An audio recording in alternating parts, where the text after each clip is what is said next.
Percebe que nosa mente pode se tornar lugar de prisa o invisível.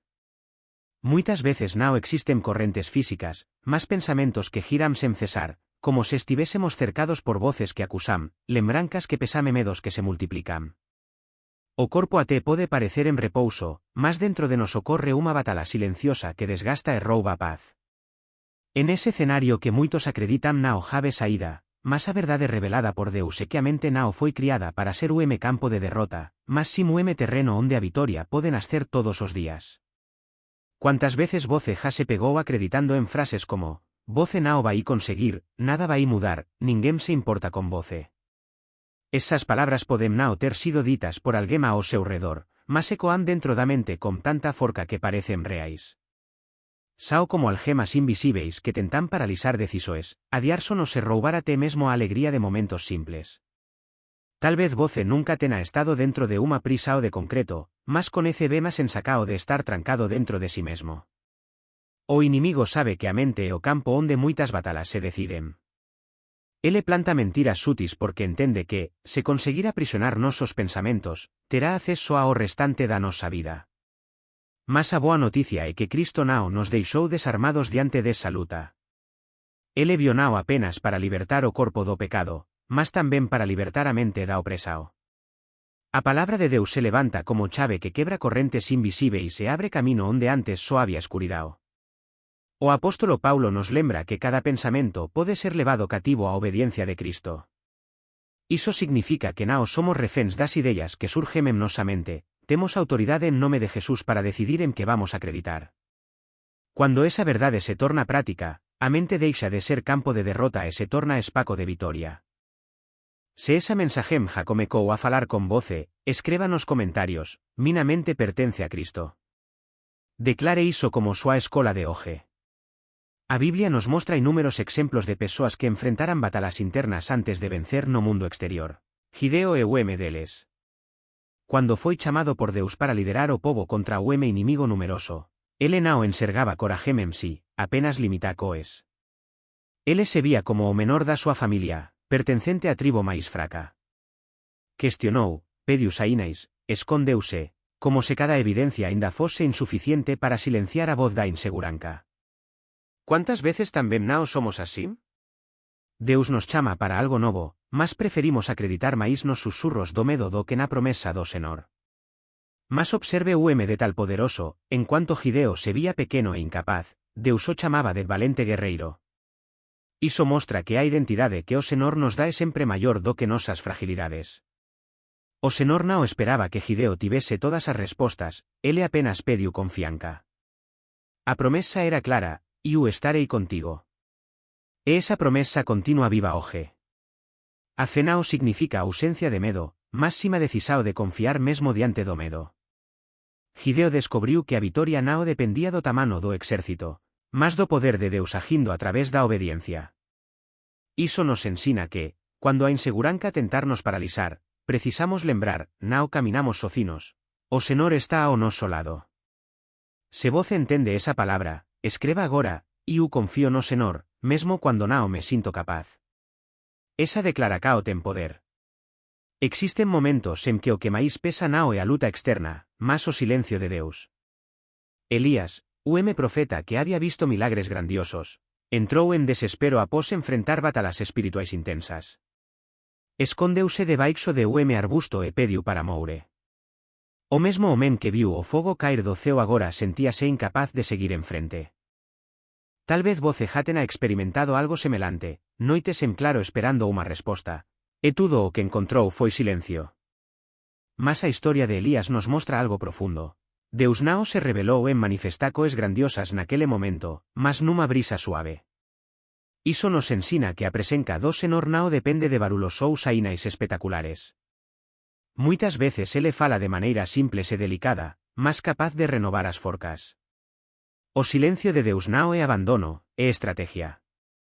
Ele não se cala porque esqueceu de nós, mas porque quer nos ensinar a perceber súa presenca en formas diferentes. Elías foi alimentado no deserto e recebeu novas forcas para seguir. Da mesma forma, o Senor nos sustenta en momentos de solidão, lembrándonos que jamais estamos socinos. Se esa parte falou ao seu coracao, declare nos comentarios, mesmo no silencio, Deus está comigo. Outro peso que moitos carrégame a ferida da rexeicao.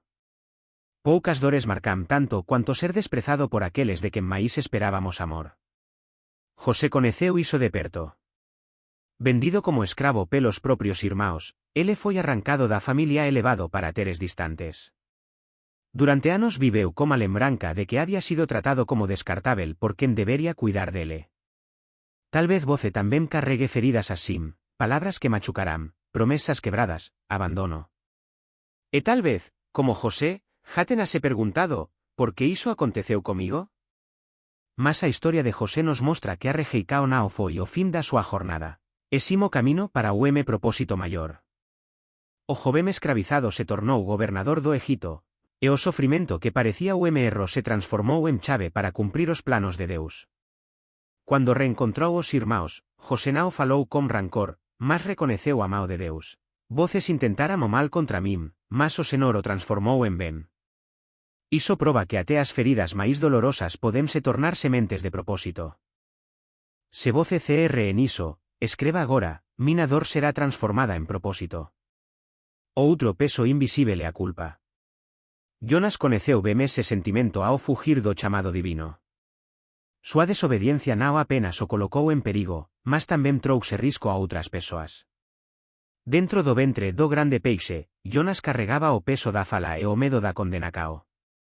É exactamente iso que a culpa faz, prende o coracao ao pasado e tenta impedir o futuro. Mas até no erro Deus mostrou misericordia. Aquele lugar escuro, que parecía ser o fin, se tornou o inicio de recomeco. Jonas clamou e foi ouvido, e cuando decidiu obedecer, nao apenas foi restaurado, mas tamén se tornou instrumento para salvar toda a humanidade.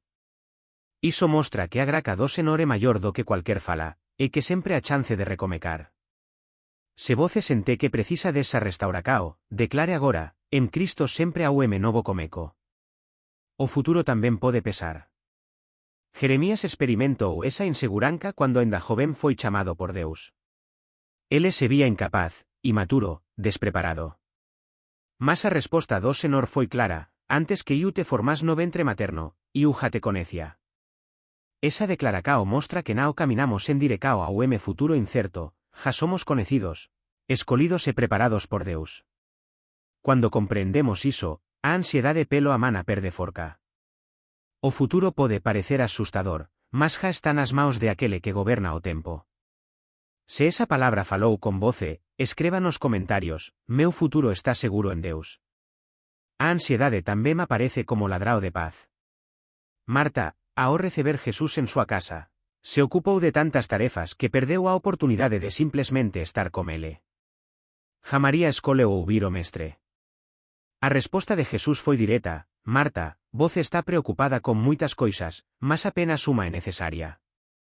Iso nos mostra que a paz non nasce de tarefas concluídas, mas da presenca de Cristo. Se voce deseja trocar ansiedade por descanso, declare agora, mina paz está en Jesús. A dúbida tamén é unha luta real. Tomé se recusou a acreditar na resurreicao até tocar as marcas de Jesús. Ele nao foi rejeitado por súa incredulidade, ao contrario, o Senor se aproximou e mostrou súas feridas. Iso revela que Cristo nao condena nosas fragilidades, mas nos conduz da dúbida a fe. Se voce deseja viver esa transformacao, escreva, iu escolo crer. Outro exemplo poderoso é Josafá, que enfrentou inimigos moito máis fortes.